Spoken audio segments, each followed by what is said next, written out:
JETAA NC community. Thank you. Should I say that again? All right. So our moderator is Sorel Rivera. She's a longtime member and wonderful supporter of the JETAA NC community. She's also Chief of Staff, Growth, Performance, and Operations at LinkedIn. I had initially asked Sorel to join the panel, and then she responded with a bunch of wonderful suggestions for how to moderate it because she does this all the time. So she naturally got promoted to be the moderator, which is how it works with JET, right? That's how we do things. So Sorel and our panelists all represent a wide range of professional backgrounds and lived experiences. So with that, I'll pass it off to Sorel to introduce our panel. Great, thanks, Melissa. Hi, good morning. Welcome, it's so exciting to hear the energy in the room. I'm really excited today to continue the conversation that we've already started. Scott talked about a common thread about how much Japan is a part of our identity. Paige mentioned that we've had this long relationship that's meandered. I'm going to refer to that meandering relationship as my own squiggly line journey. I think about it as a squiggly line. And one thing I want to talk about today is our career journeys. I think we're raised to believe that they're linear journeys, that you go to college, you get a job that's aligned with what you studied, and it's a very linear trajectory. But I think we're all learning, or we know by now, that that's just not how it works. It really is a squiggly line journey. So we're going to pull on some of these common threads to discuss continuing our personal and professional relationship and our own journeys with US-Japan relations. We are going to explore, reflect, and hopefully be inspired by this wonderful panel. First, I want to thank the Sasakawa Peace Foundation for making this possible. They are funding this through a grant managed by JETAA, so thank you so much for that. It's really important. Before we get started, I thought I would share a little bit about my own personal journey, and I want you, as I talk, to think about some of these common threads, reflect on your own journey, your own pivotal moments, and those people in your network who really made a difference for you. So when Paige asked who's 30 years back, 20 years back, I literally couldn't remember how many years it's been, but I'll say this. In the wake of 9/11, I found myself back on US soil, and I was jobless and I was uncertain. I was a hard science major in undergrad. My plan was to go to Japan for 1 year and try something totally different from what my career would be. Like many of you, I fell in love with Japan, so I stayed a little bit longer. And that was the first pivot in my squiggly line journey. When I came back to the US, I wasn't a science practitioner. I wasn't able to keep up with technology. I was out of the field. And I really didn't feel like I had a community of people who understood me. I didn't have a place, but I found solace and community in JETAA. As soon as I came back, I connected with the community. I joined events. I went to the welcome back reception.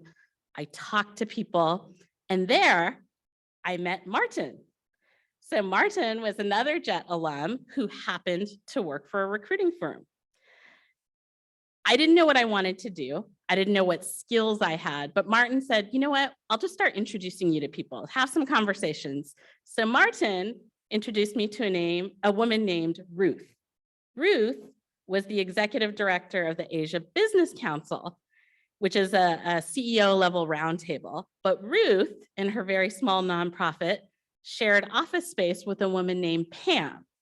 And Pam was tasked by the Asia Society, some of you know this institution, the Asia Society, to build a presence in the San Francisco Bay Area. At the time, it didn't exist.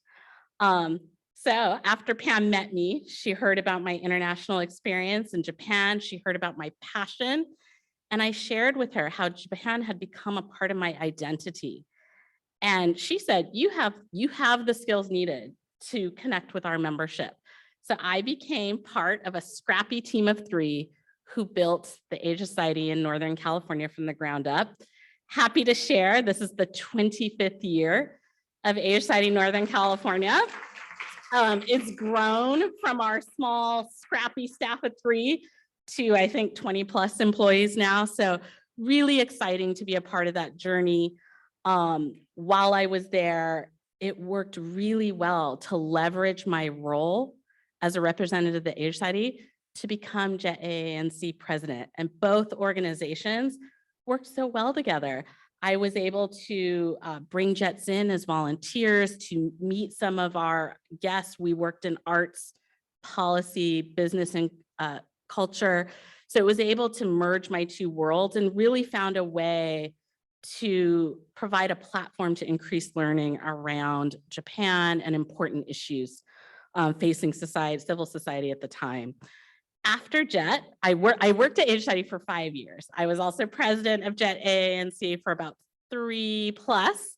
But I sort of had reached a point where I was looking for something different. And through Asia Society, I managed to be offered a fellowship at the East-West Center. So another institution, I don't know if some folks here know the East-West Center, but I had a fellowship there for a year. So if anyone here is curious about learning more, happy to share about my experience. It's also a landing pad for many, many JET alumni.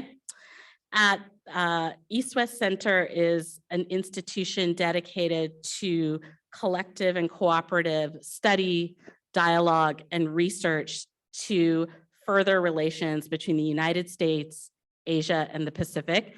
It's based in Honolulu, Hawaii. Same thing, when I landed in Hawaii, I'm fortunate my family's from there, but was looking for a community, landed with the JET community. For the folks who were at dinner last night, somebody I met through the JET community just ended up marrying one of my best friends, who I met at East-West Center. So it is the international relations community is very small. But that journey, so I did my fellowship. During my fellowship, I started thinking about pivoting my career again. I had been working in nonprofit and public policy, and I had this inkling about what's possible in the private sector. And reality, that's where the money is. I want to take care of myself, but I also want to scale this vision I have for bridging 2 worlds.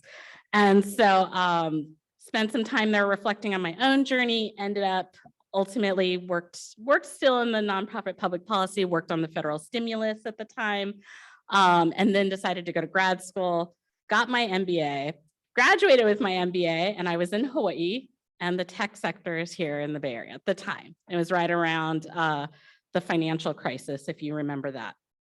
And I thought, how am I going to pivot my career with no experience in the tech sector except this college degree? But so every day, I was on LinkedIn, the platform, searching for jobs, and I came across my old pal, who was the president of JETAA New South Wales in Australia, was recruiting for a consulting job in the San Francisco Bay Area. So based in Australia, working for a consulting firm that was doing work with Cisco systems. So I had met Michelle Elliott at a JETAA International Conference in Aichi and Kobe 10 years before this pivotal moment. But I thought, I'm going to reach out to her. I'm just going to tap her and say, do you remember me from 10 years ago when we were both presidents of a JET alumni organization? Reached out. She was so gracious. She ultimately hired me. She ended up being my boss for a couple of years. Wonderful.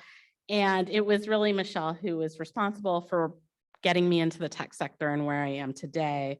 I continue in the private sector. As I mentioned, it's a different sector to continue a relationship.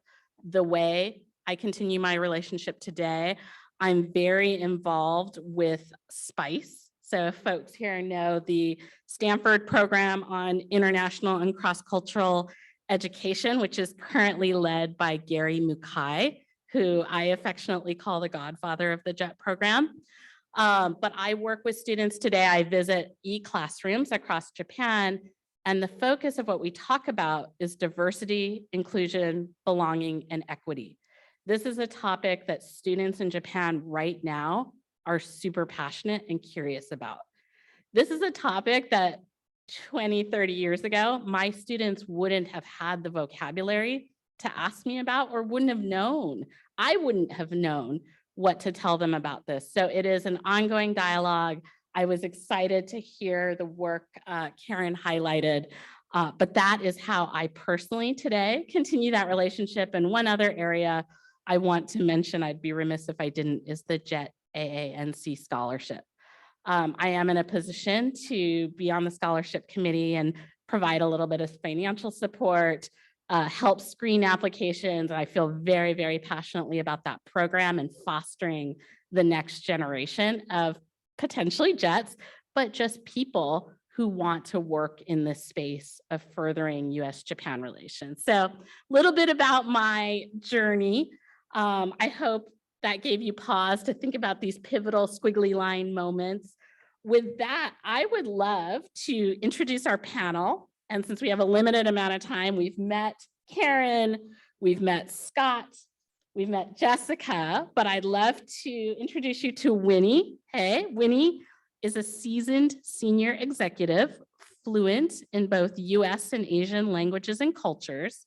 Her extensive background in operational and sales roles within Fortune 500 companies and as a career advisor for the translation, interpretation, and localization management program at MIIS, she'll bring a unique perspective to this conversation. Welcome, Winnie.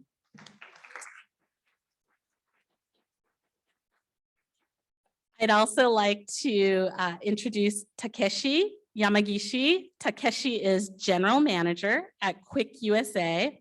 He specializes in international sales and recruiting. He helps individuals with Japanese language proficiency and who are interested in transitioning their careers. Takeshi also just shared with me, this is not his first JET event. He travels the country and is very familiar with JET alumni, speaks to them all the time. So I encourage you to engage with him one-on-one after the discussion as well. He's very open, very friendly. Welcome, Takeshi. Okay, so let's get into it. And I'm going to transition to the panel and to up the energy level in the room, keep you all energized and awake. We're going to start with some rapid fire questions. So here we go. This one's for, I think I'm going to start with Jessyca. Jessyca, what's the best mistake you ever made in your career?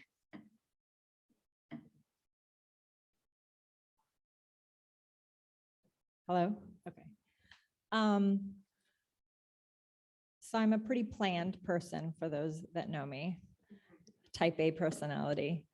So I hate to call things mistakes, but I think probably the best mistake I made in my career was to not plan a career.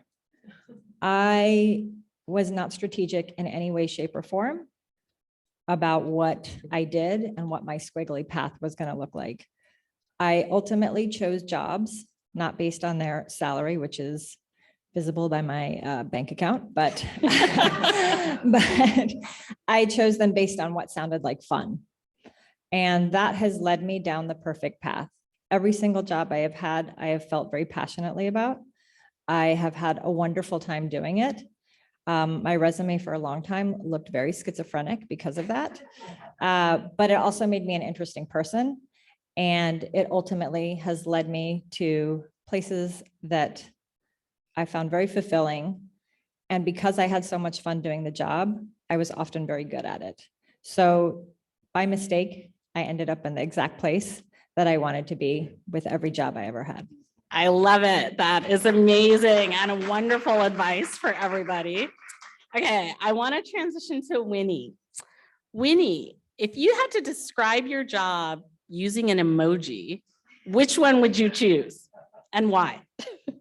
Okay, I don't know if there's a name for it, but there's one that's a smiling face with 2 stars on the eyes.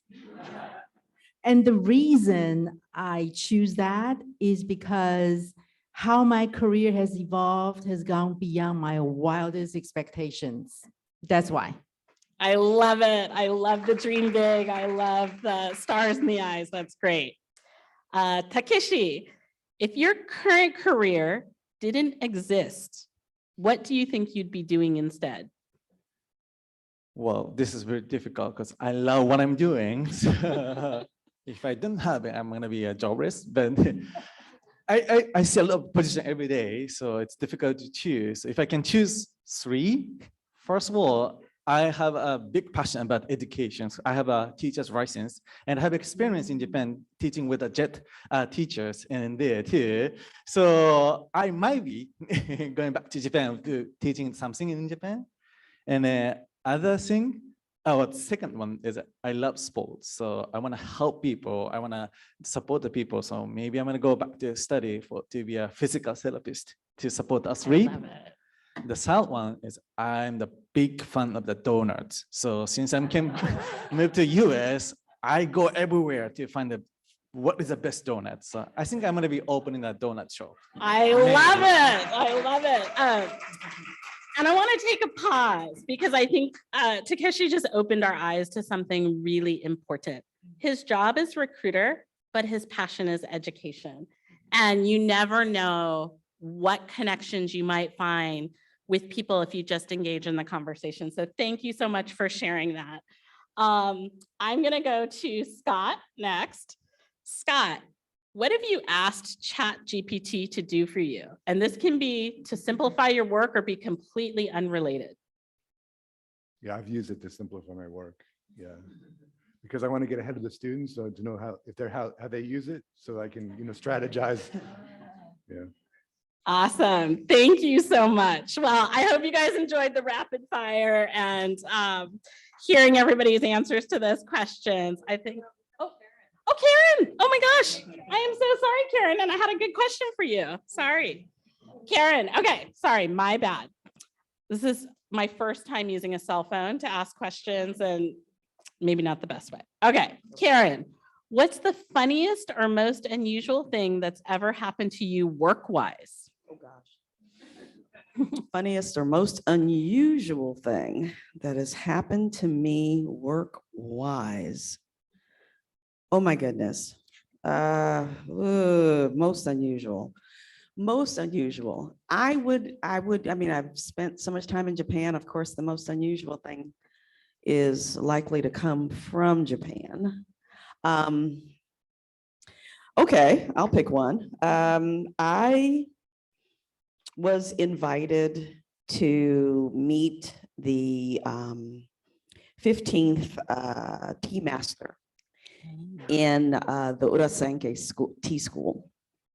And it was very accidental because it wasn't that I was going to meet him. And there was another contact who had met him in the past and they had a relationship.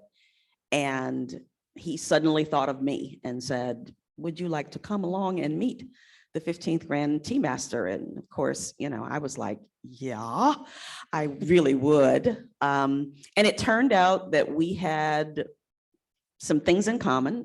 Hawaii, the Dai Social had spent a lot of his time in Hawaii and promoting tea culture.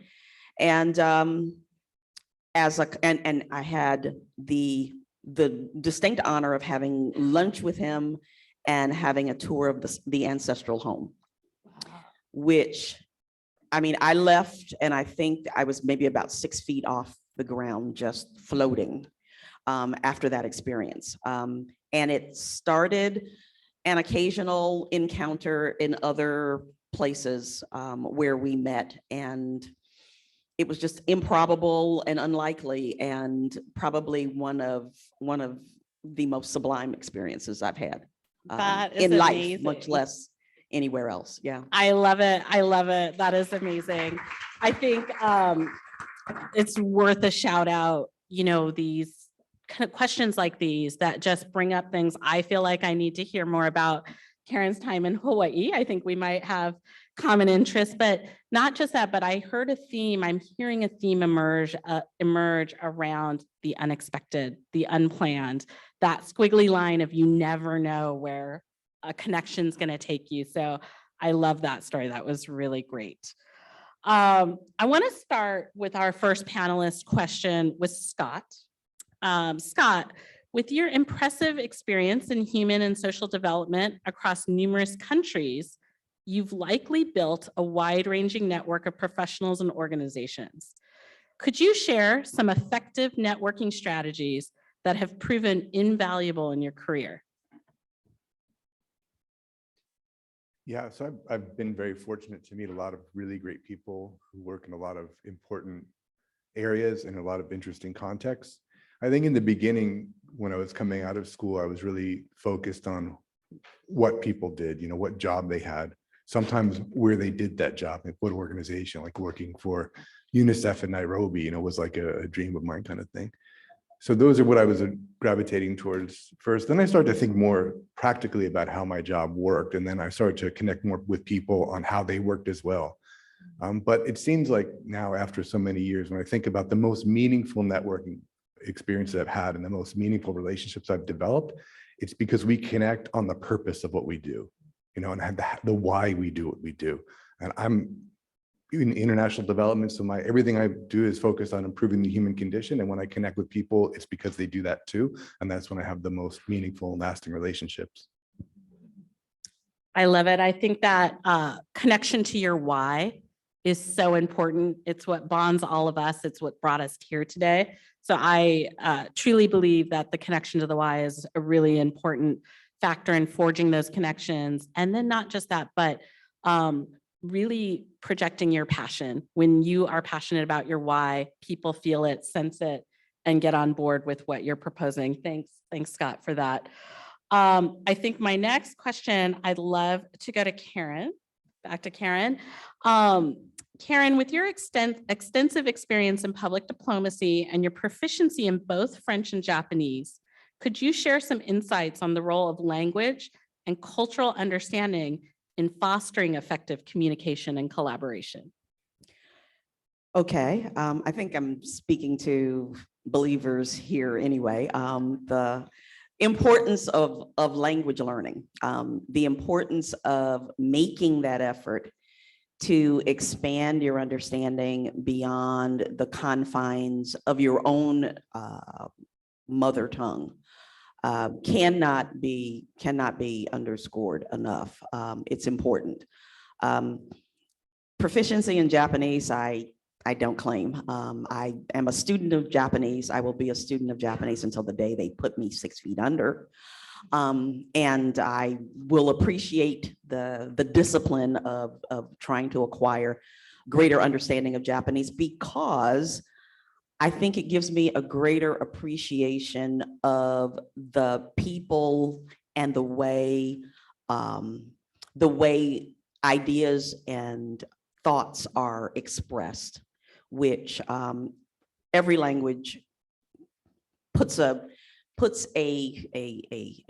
platform under the people who speak it and becomes the framework for the way they think and the way they engage. And Japanese does that for the Japanese people. English does that for us.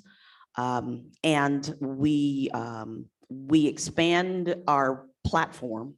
We enlarge our platform significantly when we learn to express ourselves in another language. So it's really important for communication and understanding. French is where I think I have a little bit more proficiency. I tend to call myself a French speaker first and foremost. My first native language, my first language after English is French, which I started very accidentally in grade 4. It was an experimental program, and they wanted to see if, elementary school kids could learn a foreign language. And I had a very nice French teacher, Mademoiselle, I can't remember her last name, but she played a guitar. She taught us French songs. And when we memorized the dialogues that she taught us, she would give us candy. Oh. I was hooked. So French was a language that I pursued until I was graduated from university. In fact, it was one of my majors, was learning French. And I can say that having spent time in France as an exchange student, I know that my perception of that culture and the people has been enhanced because of language ability. And of course, you know, way back when I went to France, nobody spoke French for the French. You know, it was just kind of like, please, if you did not speak French almost with native fluency, please don't bother because you're hurting my ears kind of attitude. Yeah. So it was hard to learn French because of that attitude. They didn't want to speak it to you. And, you know, there are impediments, you know, to learning and speaking Japanese. Sometimes Japanese people are like, please don't bother, we can speak English, you know, or, you know, they praise the little bit of Japanese that you have to the sky. And so, after a while, I didn't do that right. I'm getting too much praise for what I just said. That must have been horrible. But it is, I think communication and understanding starts, within. And language acquisition does that. What it does for the way you think about the people that you're communicating with is significant. So I would say that it's a very important aspect to learning, to engage with people, is learning how to communicate in a way similar to the way they communicate. That's wonderful to hear. And I was just chatting with Takeshi just prior to the start of this panel about, I think when people come back, they think they need to have a certain level of Japanese language proficiency to be in a position potentially like Consul General in a place like Japan, but that is actually not necessarily true. We're going to pull on that a little bit more in a second, but first I want to go to Winnie because her area is about language acquisition and how do we translate these skills. So Winnie, with your diverse experience in improving employability of students and alumni, covering converting industry trends into opportunities, advising in the language service industry, you possess a wide range of transferable skills. How can individuals, particularly those interested in fostering global connections and collaboration, leverage these skills effectively? Okay, so I'm not going to focus on specific technical skills, but what I'm going to focus on is the mixture of approaches to form a framework. So I believe there are 5 things that you need to succeed. The first one is the craft of your trade. The second one is understanding the people. Third, the process. Fourth, the technology. And finally, the context. So I'll elaborate on them. The craft of your trade. If you want to become a translator, you need to make sure you have excellent language skills in both languages. If you want to be a programmer, you need to know programming languages really well. Now, I talk with students all day long, and I think a blind spot that young professionals tend to have is that if I master the craft of my trade, everything else will take care of itself. Well, that's not true. You need more. And that's what the next 4 things I'll be talking about. You want to understand the people in your ecosystem. Who are they? What are their priorities? How do you fit into their work? How do they fit into your work? And even more, the networking aspect of it that takes you to even a more strategic level. And then the process, every work has its unique workflow. You want to start by understanding the workflow and where you fit in, and better yet, how you can improve the workflow. And technology plays such a key role in everything that we do, right? Okay, even if you're perfect at the technology that's needed today, you need to keep learning and have the new technology. And even better, if you can lead the organization or the team to find the best technology for their purpose. Now, finally, the context. I have a student say to me, I just love Japanese. I want a job that lets me speak Japanese all day long. Or some students say, I just love coding. I want to sit in the corner and code all day long. That's great. You know your passion. That's wonderful. But I would suggest that you step back and look at the context. Why would an employer or a client want to pay you to speak Japanese all day long or to code all day long? What problems are they trying to solve? How are you adding value to their mission? And so I always say to my students, the job you're going to have in 5 years may not exist yet. And so I believe, all of us will be pivoting, taking that non-linear road, right, to new roles and new industries.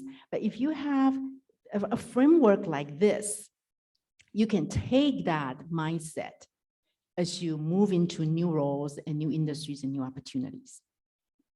Wow, Winnie, that was wonderful, and I couldn't have said it better. Just to let all you know, Winnie graciously provided some resources for folks. As you can tell, she has a very structured approach and lots to learn here. So we will share that. I'll work with Melissa to make sure everyone has access, but we definitely have resources to share that you can follow up on after, because that was really insightful. And a perfect segue to the actual job trends that are happening right now in the job market. So I'm going to go to Takeshi.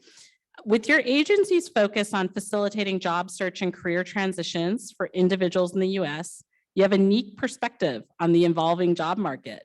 How have you observed job market trends changing, especially for individuals seeking career transitions? Okay, so before going for the current job market, I want to explain a little bit more in general for the job market for Japanese company in USA. So first of all, what Winnie-san says, it's not only the languages, it's always the balances. It's very important. So a lot of the time when I help for the JET alumni to come back to here, and when they seek for some jobs, they start thinking, I'm not fluent in Japanese, so am I good enough or something like that?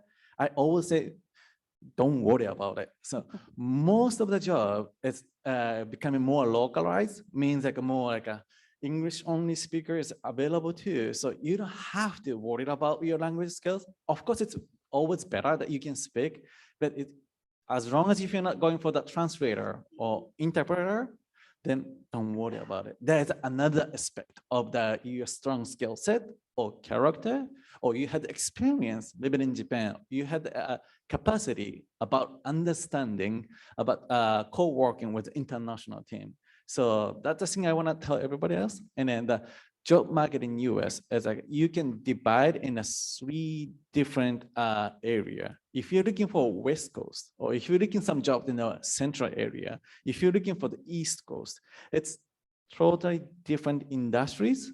And then what they're requesting is also different.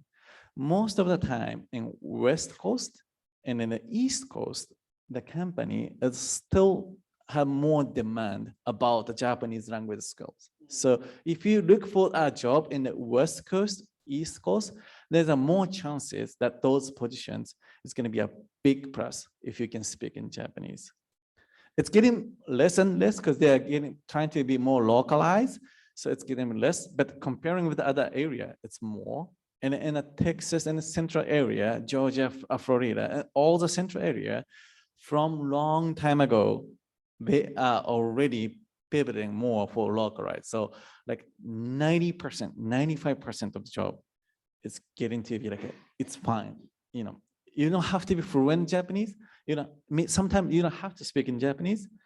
If you are interested in Japanese culture, or if you have some experience of understanding, communicating in Japanese people, then that's fine. Then you have to show your skill and that's it. So it's different in the area. And also for the industrial wise, what kind of industry you're interested in, what kind of a position you want, it's also different in those areas. So if you are interested in gaming, like a subculture or animations or something like a food, like those culture things, it's more like in West Coast. And if you're interested in finance, trading, marketing, or licensing businesses, it's more in the East Coast. And if you're very open mind, most Japanese companies' strongest point is manufacturing, automotive, logistic, energy, those general trading, big trading company is in a central. So it's not always like that, but depend on the area, what industry you want to apply for, what position you want to apply for, and which area you want to apply for. So those combination is going to be very important to understand first. So that's kind of in general about job market in US.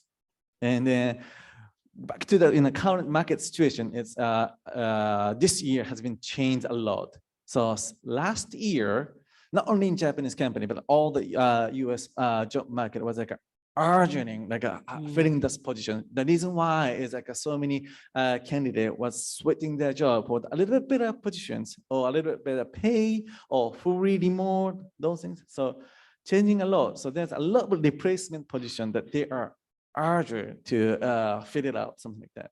But in this year, the mentality of the candidate has been switched. So because of the unsecure situation about the economy, so most of the candidate is stop thinking about it. Okay, might be a little better pay, but not sure with this new company it's going to be a secure. Like if it's what's going to happen, like a layoff, blah blah blah blah blah. So many people it's stay a little bit calm down. So it means there's about less chances of having a new positions opening for the replacement.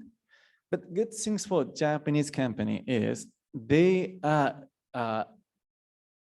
accelerating a lot for the business is growing. They are growing the business in US. So their economy wise is very stable. So what they are doing right now is from this year, we have a lot of Japanese company is planning to come and start businesses in US. So they are asking, they want to open the branches in here in US. They want somebody for the opening stuff.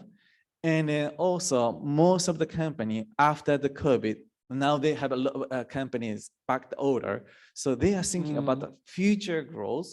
So Japanese company have a mindset of like a training like for the future growth, train together, grow together. So there's a lot of adding new positions, thinking about new future growth in their company.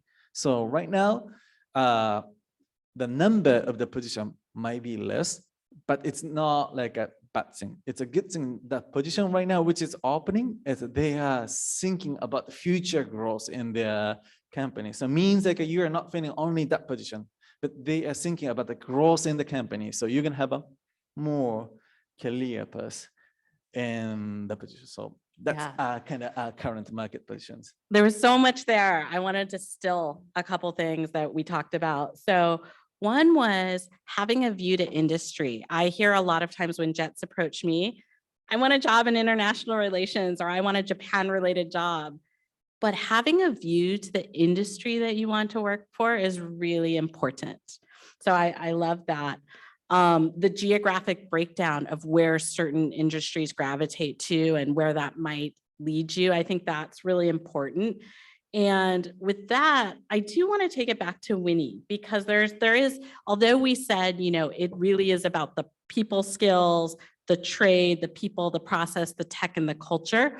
There is a piece around making sure you have the right level of proficiency and expertise for where you want to go. Winnie, could you recommend any specific professional development courses, certifications, workshops that Jets could find beneficial and enhance their career prospects, particularly when we don't know what the jobs of the future are? Yeah, I think a lot of the jobs outside of the hands-on production is about managing complexity.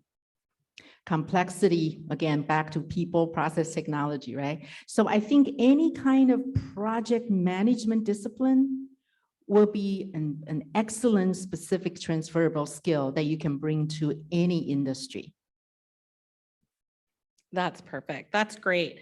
So I want to do one last round robin and then take it to the audience, because I hope you're all chomping at the bits. And I'm going to, just to set expectation, go to online first in the spirit of inclusivity. But I want to end our panel with, if you had one piece of advice you could distill to our audience online and here today, what would it be? And we'll just go down the line, starting with Winnie. Start with your vision. If you cannot see it, you won't get there. So start with that. Develop skills in divergent thinking and metacognition.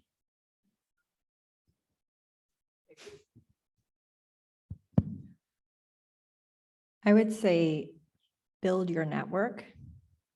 And that means you also babysit that network. So you maintain that network. So the people that you are sitting next to now, whether you're a newly returned jet, whether you're a mid-career jet, all these people will continue to move up in their professional spaces.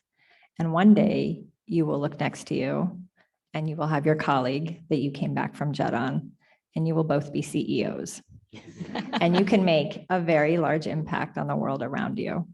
But you cannot do that if you don't maintain those networks and those relationships. So put the time in, give of yourself now, and you will get out of it what you put into it. The advice. So I think you have more skill than you think you have. So talk with somebody else and then break down your experience and then get somebody's perspective about your skills.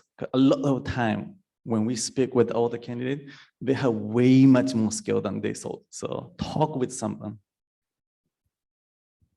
All of that's great advice. I don't know that I've got anything that I can add to that significantly. I would say that you want to keep working on yourself and keep being curious about the world around you. You know, you've had a singular experience being in the JET program, but the world is still changing and coalescing. There are things to learn. There are things to take in. There are ways to grow. You're not done yet. I'm not done yet. And I have more years behind me than ahead of me. But you can always continue to grow and work and learn and work on yourself and be gentle with yourself while you're doing that. There is no prize that's given at the end of your existence, except the experiences that you collect along the way. Well, Karen, that was the perfect setup for this segment of our panel today. Always be curious. This is your chance to put that in practice, to exercise that growth mindset and be curious. With that, I'd love to see, I think, Adam, sorry, I'm hiding back here. Adam, do we have any online questions? Okay, this is the chance. I open it up to the audience in the room. Does anyone want to ask our panel any questions, curiosities?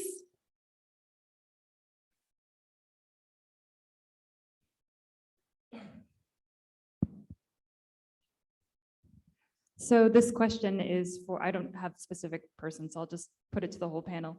Are there any areas that you see where there are gaps in people who are, there's a need for someone to fill a role in a particular industry, and JET alumni might be suitable for those roles?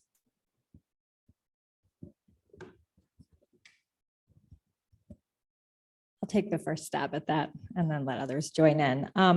Something that's been top of mind for me this last week, and it was actually stimulated by a conversation I had from the Colcon Summit. And this is also due to maintaining my network. I would just like to add that. But I had a conversation with the executive director of AATJ, which is the Association for American Teachers of Japanese. And we have all these past few years thought that the demand for learning Japanese language has gone down while the demand for learning Chinese has gone up. But that's actually not the case. I learned that Japanese has remained in demand. The problem that that we're facing nationally right now is there is a lack of teachers for K through 12 Japanese. About 10 years ago, when you looked out to your group of Japanese teachers and you asked who here was a JET, lots of hands went up, maybe 60, 70%. But that's not the case anymore. And so I would put it forward that JETs are actually the perfect teachers of Japanese. We have all had to learn the language ourselves. We understand the difficulties behind it. We understand the cultural aspects. And so this is a industry or an area that people need to be filled, and we have the skill set to do it. Great. That was a good one. Any other panelists have a perspective on this? Takeshi. So one of the demand which I have a lot for the position is right now, a lot of Japanese company located in US, their key theme is they want to localize their businesses. So most of the time, previously they sent a lot of expats from Japan coming here and do the business in here, but they want to transfer it to more localizing, like for the local employees in here. But in the middle of the process, there's always some struggle for the cultural differences for the Japanese headquarters, what they want, and then for the local employees, what they have in the cultural understanding. So they always trying to find somebody who can understand for the both side. Nothing's wrong, but be in there to be communicating, to be coordinating for that. So the position name is sometimes different, like coordinator or executive secretary or different name, project manager, something like that. But there's a big demand is rising right now. And sometimes the company is asking us, like, we need JET alumni. So they specifically ask us, we need JET alumni for something like that. So that's the things I think I see some demand is coming up. That's great. Winnie, do you have a perspective on this as well? I know you've done a ton of work in this area, so would love to hear your thoughts. Yeah, I can think about a number of things. Here at Middlebury, we have a translation and interpretation program. And it's a very, we have really high standards in terms of training interpreters. And I would tell you, as a career advisor, employers come to me asking for recommendation or posting jobs. I've been on this job for 8 years. Every year, I have more jobs than I have graduates. We have small programs. We have like 5 graduates a year. It's a really difficult program, but I have more jobs than I have graduates. Okay, it's happening again this year, right? So that's one area. If you're really passionate about using both English and Japanese every day, that's a great career. Okay. So that's one area. Another area, going back to the point of localizing the business, I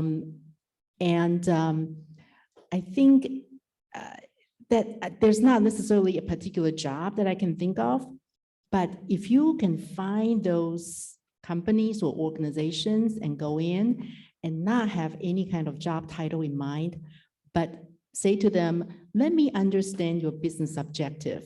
You know, where do you want your business to be? And I will be your problem solver. I will try to be the troubleshooter and problem solver in the context of the Japanese language and the Japanese culture.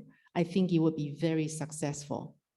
And then a third area, you know, ChatGPT is all the rave, right? Everybody's talking about it. And it has created uncertainty and disruption. And to me, that means opportunity. That means we need skillful and insightful and organized people to start building guidelines and rules and structure. And so I see that as an area that I don't have a lot of clarity right now, but I can feel it. There are opportunities. Super helpful. Thank you, Winnie. I saw a question over here before I go back online. Would love to hear your question. Hi, first off, thank you all for your time and being here. My question is more about the networking side of things. And I'm a person who is very bad with names and faces. I find it very easy to make that initial connection, like just even this weekend, sitting down and talking with a bunch of people who have similar experiences and similar hopes and dreams. I find it much more difficult to turn that initial meeting or that initial lunch into something that is much more long lasting, that you can see a person like 5 years after the fact and be that person. It's like, right, we met at the 2023 NatCon. What an experience that was. So I'm wondering if you have any perspective on how to turn like first encounters into more concrete ties over time. Well, I might take a stab at this since I work at LinkedIn. And I have managed to use my network to get 3 big roles, particularly my network, as well as the LinkedIn platform. So we could do a whole session on networking, but a couple big pieces of advice that I'd love to share with you. And I think one is, it is not just the initial encounter. There's this ongoing relationship building, and that's, building that dialogue, whether you're in person or not. It's showing up for events, it's connecting on social media, social online, on platforms, and curating your brand in such a way that you want to be known. So for example, if Scott publishes an article online, comment on it, tell him, hey, I was at that conference, I saw you. Your writing is really compelling, and just start, laying the foundation for that relationship is a very low touch way. I think Karen's advice about be curious. People love to talk. They love to answer questions. And when you're shy, I know it can be difficult to ask questions, but always be curious, I think, is like really the start of a way to nurture those relationships and connect to the why. Start with the why. Any other thoughts on the networking advice?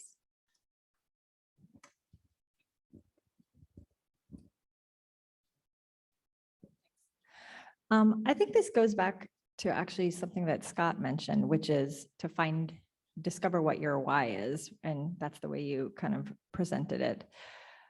So when you are going out and you're meeting people, there's a whole room here. We all have JET in common.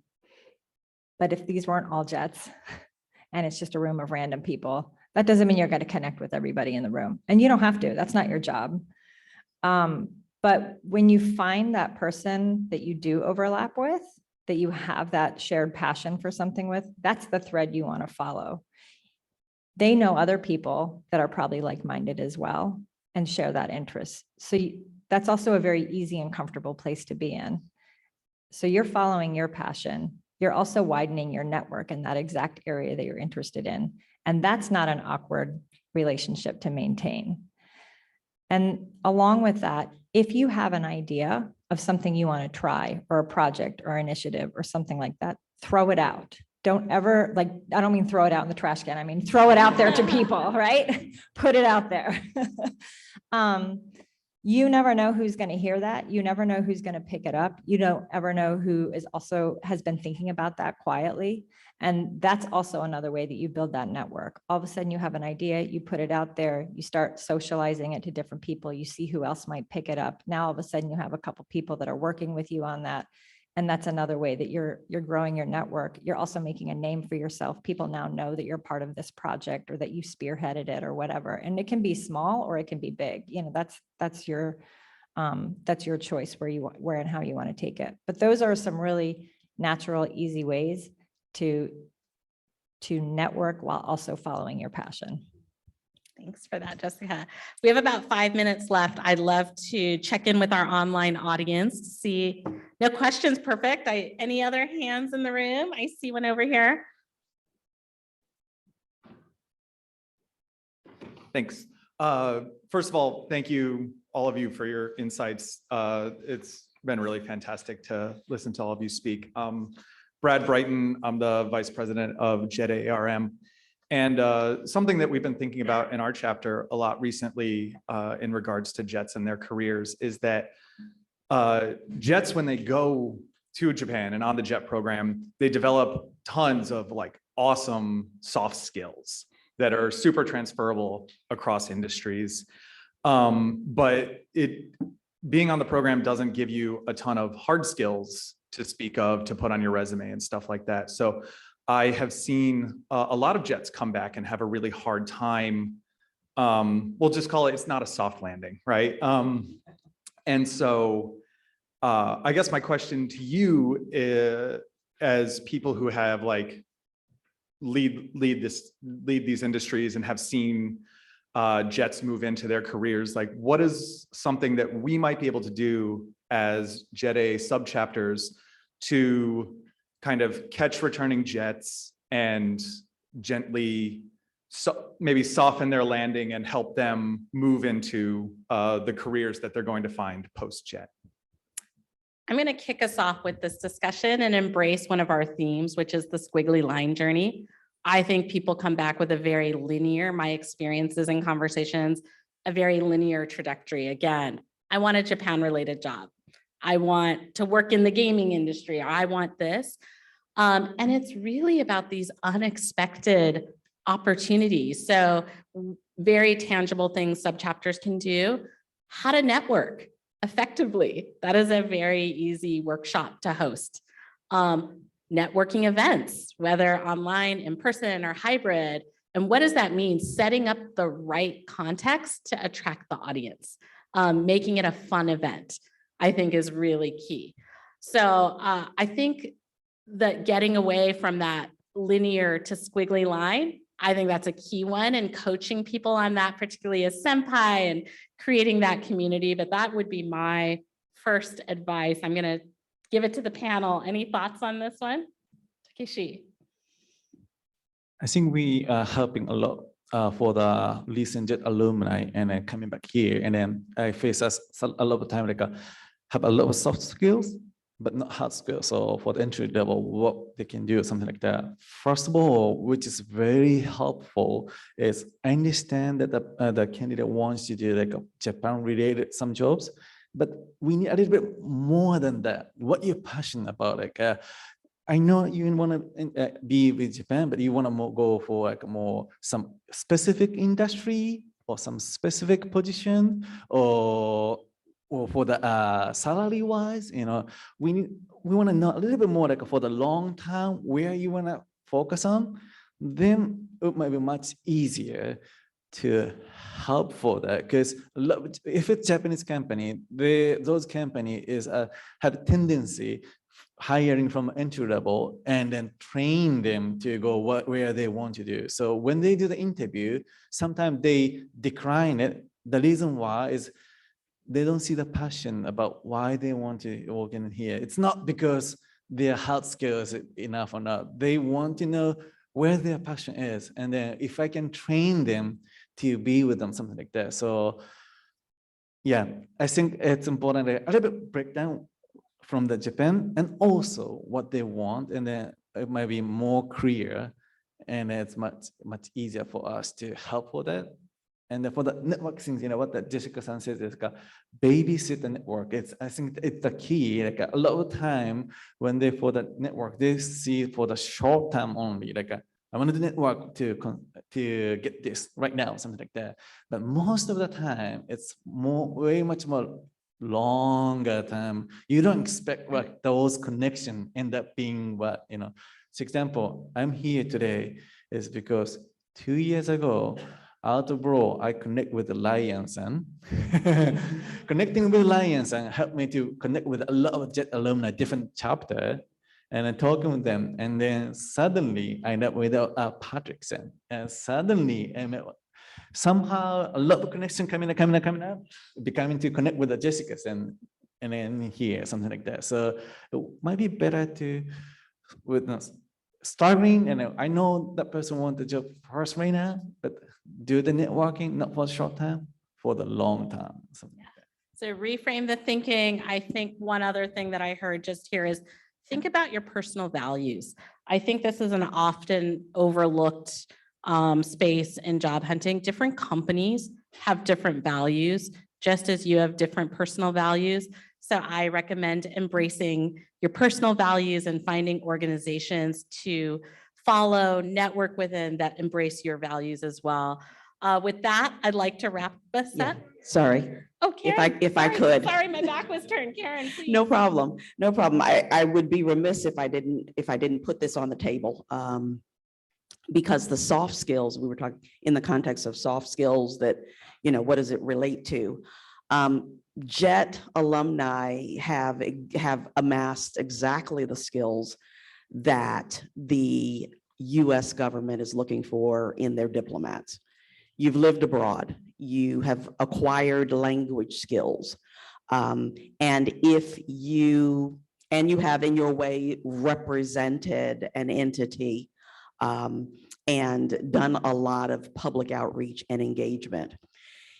If international relations is something that would be of interest to you, I would encourage you to look at the careers page on the State Department website and read a little bit more about careers in the Foreign Service. The training for specific tasks are provided. The training for language is also provided if you're assigned to a country that requires another language skill. That is provided, so you don't need to come into the service with a skill set of languages, but the fact that you have acquired skills in a super hard language, and that's the category we put Japanese in, super hard language skills would set you up to study almost any other language spoken in the world. The underside of that mess, the flip side of that message is that having spent time in Japan, you know how wonderful it is. Wouldn't it be cool to go back there as a US government representative? Is the most competitive goal to set for yourself. So I wouldn't want to say you apply to be a diplomat and the secret agenda is to get back to Japan as a diplomat because we're supposed to be worldwide available. And the world is very wide and the availability sometimes is, less than, it's not Japan, let's put it that way. But if you want to represent your country and explain America, its institutions, its people, its culture to other countries and other people, and to expand the understanding and appreciation of the United States and what we do around the world, consider a career in the Foreign Service. You may get lucky and that path takes you back to Japan. That would be great. But there are other places where the skills you acquired in Japan can serve you around the world. Absolutely. Well, with that, one more. One more thing. Sorry, I know. So, Brad, we actually can't give any JET alumni hard skills. Right? That's not actually our job or our responsibility either. That's up to each individual to figure out what those hard skills are and then go out and get those certifications or trainings on their own. But you can learn those in a classroom. You cannot learn soft skills in a classroom. That can only be gained through experience. And so I would encourage when people come back from JET to think deeply about what they actually did on the program. So you didn't just stand up there and read from your English textbook to a classroom. What you did was foster international exchange, sometimes in 2 languages. You learned public speaking skills. You learned how to pivot on a dime. I didn't know I was giving a speech today. I had to do it, right? So I learned that skill on JET, Each one of us has given speeches at the drop of a dime. But really think about what you did while you were on the JET program. And those are actually very transferable skills that you cannot teach anybody. Okay, so in conclusion, let's thank our wonderful panel. Thank you. And one more remark, we are all here. I'm here tonight. If you want to hear more about the Squiggly Line journey, if you want to hear about other Squiggly Line journeys, ask questions of your peers, connect, because in 10 years, you never know, you might be making a call to Canada, asking somebody to help you pivot your career. So enjoy. And with that, I'm going to hand it back to Melissa. Thank you, Melissa.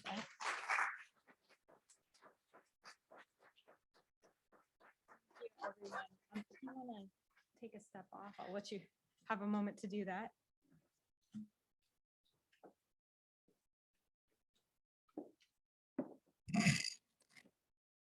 Yeah, thank you again to Sorrel and to all of our panelists for a wonderful discussion. I hope that you all learned a lot, got some interesting insights, and definitely take the opportunity to connect with these folks later today. So I know that everybody is probably ready to eat soon, but we really appreciate your engagement and hope that you're enjoying the panel and the keynote this morning so far. Now, we would like to welcome Consul General Noguchi, who has very kindly come all the way down from San Francisco this morning to join us. We are incredibly grateful to all the support that the consulate has provided to organize this conference. They've been working very, very hard on their end to make this happen. So with that, I invite Consul General to come forward. Thank you.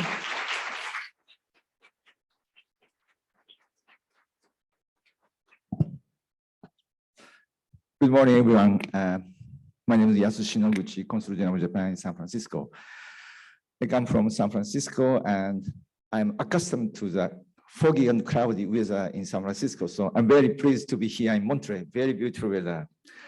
And also, I was very impressed by the panel discussion today and their capability to respond to improvisational questions. So really enjoyed. And also, I would like to add job opportunities for JET alumni because the Japanese embassy and consulate here in the United States hire several JET alumni. And in fact, my consulate in San Francisco hires 3 or 4 JET alumni. So please think about it. And it is my great honor to address the delegates of guests of the 2023 JET Alumni Association National Conference and to welcome all of you to Northern California. Many cities in Northern California have a particular notable connection to Japan, and Montreal is no exception. I hope your visit to the JETAA Heritage Center yesterday and your time here at the Middlebury Institute of International Studies have shown you Montreal's long history and strong current relationship with Japan.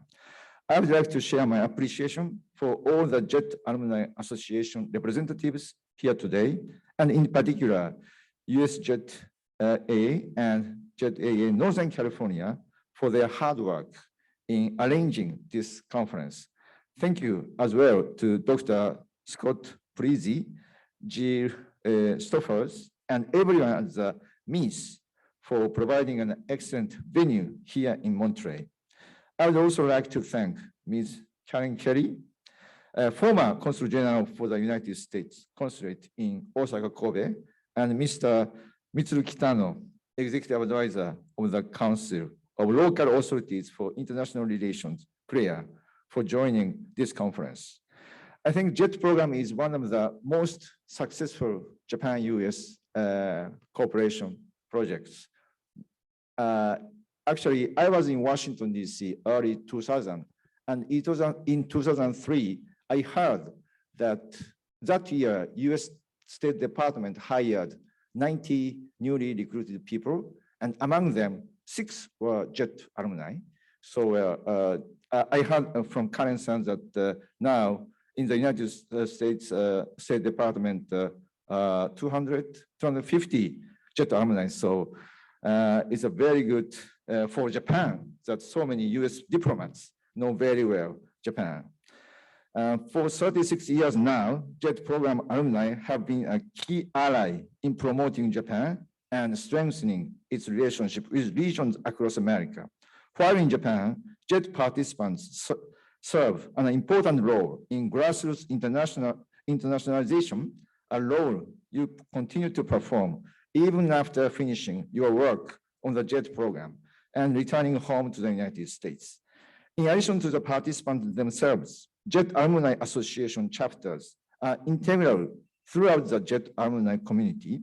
Not only do they introduce Japan and its culture to their local communities, they provide opportunities for JET program alumni to remain invested and engaged with Japan years after leaving the country.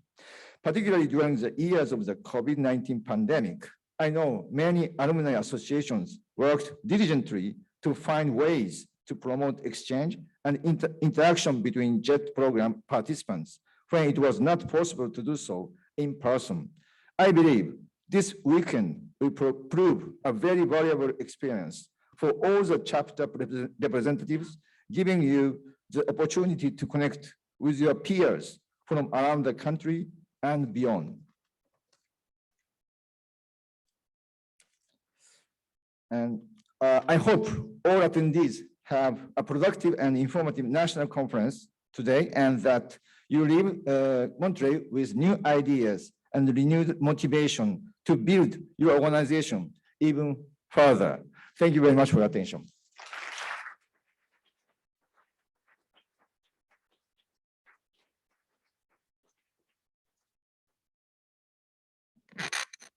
Thank you very much, Consul General. So we will now have a lunch break until 1 p.m. and we will reconvene at the Holland Student Center and Morse Building on Van Buren Street. So that's Pierce is just outside the Irvine Auditorium. Van Buren is the next street up the hill there. So if you were here yesterday, that's where we were for most of the day. And for those joining the welcome back reception, for the recently returned Jets who should be arriving up there soon, we will ask you to make your way to the Holland Center, and we have some volunteers that'll help you kind of get there if you're not sure, but it's pretty straight up the hill. And then we will have our Senpai Kohai exchange starting from 1 p.m. So thank you very much, and I hope you enjoy the reception.